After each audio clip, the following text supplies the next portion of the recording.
Super Bowl since the last time Washington even made the postseason. He's been there, he's done that, and he's got the rings to show for it. But the only game that matters now is the one taking place this weekend, and Bucs head coach Bruce Arians knows they can't take this Washington team lightly. We don't see them as a 7-9 team. We see them as a 4-1 team, because every time Alex Smith has played, they went 4-1 and had a +3 turnover margin. So it's a different team when Alex is playing, and we know that we're playing that 4-1 team, not that 7-9 team. All right, Coach Mangini's back with us now. Coach, are you buying that Alex Smith could lead Washington to an upset win over the Bucs? Yeah, this is a hard one for me because I love both quarterbacks. I got to spend a day with Alex Smith and his wife at the Indianapolis 500, my son Luke. Talk about a smart, good dude, great story. Has been successful wherever he's been, and he loved cheering for him. And then, you know, Tom Brady, obviously I have as Nick will attest, a soft spot for him as well. Yeah. But I'd say that Bruce Arians is right, that they have a real chance with Alex Smith, and it's because he will make good decisions with the football, and he'll put them in a position to have long, sustained drives, which will keep Brady and that offense off the field, and he'll give that young defensive line and that young defense a chance to go and affect the game. And I see this being close into the fourth quarter, and then at that point it's anyone's game. So yeah, they absolutely have a chance because of Alex Smith. Now, I'm not saying he's going to light it up offensively, but I think the fact that he can control the ball through shorter passes gives him a real chance. Oh, Coach, you're speaking my language here. And one of the benefits to making a prediction 7 weeks before the game could even happen, as I did with Washington over Tampa, is it gives you time to compile quite the dossier of information. And I told you, Kevin Wildes, that I was every day going to debut a new piece of evidence as to why Washington's going to win this game. Yesterday, we discussed the fact that Tom Brady and nighttime don't get along. Today, let's see what page we're at in the dossier. Oh, Tom Brady on the road in the postseason. Let's take a look. Tom Brady at home. The GOAT on the road. Not so great. You might say, oh, Nick, that's unfair. Okay, you know what? Let's remove the early part of his career. Let's just remove all the games he played when Coach Mangini was coordinating up that defense, winning them Super Bowls. Oh, it gets worse? The last 15 years are worse? Oh, 2-4, 71 rating. More interceptions than touchdowns at home. Safe confines of Gillette. Maybe screwing with the other team's signals and a little, you know, this and that, and maybe the sound went out. I'm just saying, it's just allegations have been made. Kevin Wildes, where's this football game being played?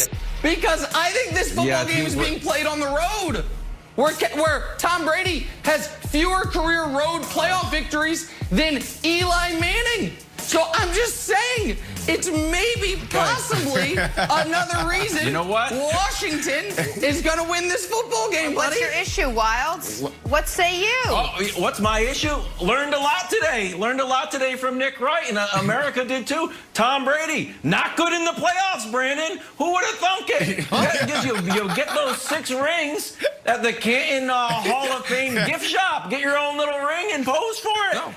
Give me I like the time of day one. He's great I do not like that one. Pretty good in neutral site. Well, here's the thing about home field advantage. It was a great little stat on I don't know if it was I don't know where it was, on Reddit maybe? Fakenews.com. This was the first year.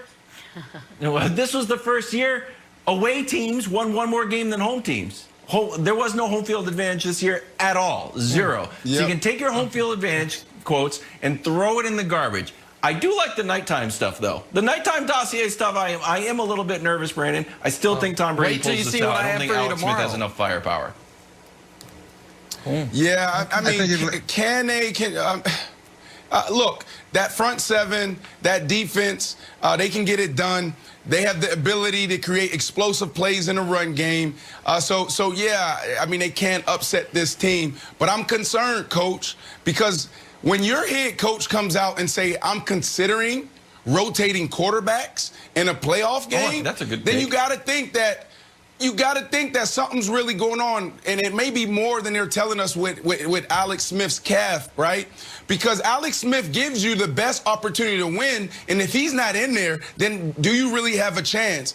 And I said this before. I just think Tom Brady's on a mission, Coach. I don't see them letting this one go. Yeah. So quickly, in terms of the home field advantage, unless they're playing this game at Gillette, I don't think those stats matter. Every game's been an away game for Tom Brady this year. He's had to get used to that. In terms of rotating quarterbacks, Brandon, I'd say that if that gives them the best chance to win, if it creates a little bit of change in tempo or anything that can create some confusion defensively, then I'm all for it. I don't think Alex Smith is completely healthy, so it may be also a function of them feeling like they may have to make a change at some point during the game. Yeah. Yeah. Keep in mind, Nick, you predicted this. This was Nick's call weeks ago. Last page of the dossier tomorrow. This one, dossier, you feel this? The dossier. Last page tomorrow. Oh, yeah, it's coming. Let's talk some Trevor Lawrence. Is he ready to make an instant impact, and will it be in Jacksonville? Both questions answered on the other side. This is First Things First, Coach. Excited to play against the GOAT? You tripping. I'm not going to apologize for saying I want Tom. No, I want every quarterback I play against. Look, I love this kid's moxie. Nick, we talk about it all the time. We want to see more of this. But Chase Young, be careful what you ask for. Tom Brady, the GOAT, is on a mission, and he's going to get the last laugh, buddy. I'm telling you right now. But I love the moxie. I don't know. I texted Brandon this next video. I said, Brandon, is this normal? He said, yeah, he's probably just running late. Not a big deal. Texted him back. I said, with all due respect, you're totally wrong. This is a heroic run out, Brandon.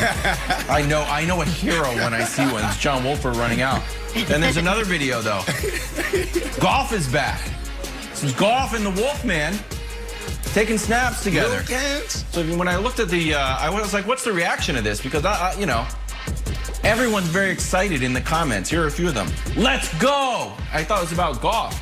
Wolford is better, so this is good. It's all Seahawks fans in the comments super happy that Goff is practicing. Low-key, we want to bend up Goff over hot legs Wolford.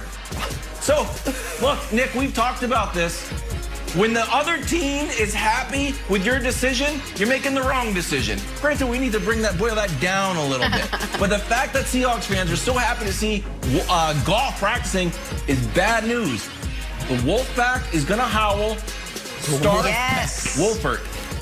Anything Wolf-related, Teen Wolf, loved it. I loved it. Love it so much. Hey, guys, you know I've been on the Cam bandwagon, the Cam wagon, coming into this season for a long time. You know that. The guy showed up, put his head down, put the work in, all my kind of favorite traits. I love those traits in an athlete. Then the guy goes out, and he has a truly terrible season.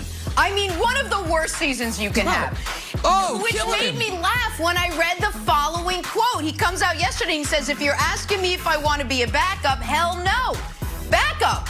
Buddy, I don't know if you're going to be a sixth stringer, an eighth stringer next season. I said, now how do I handle this?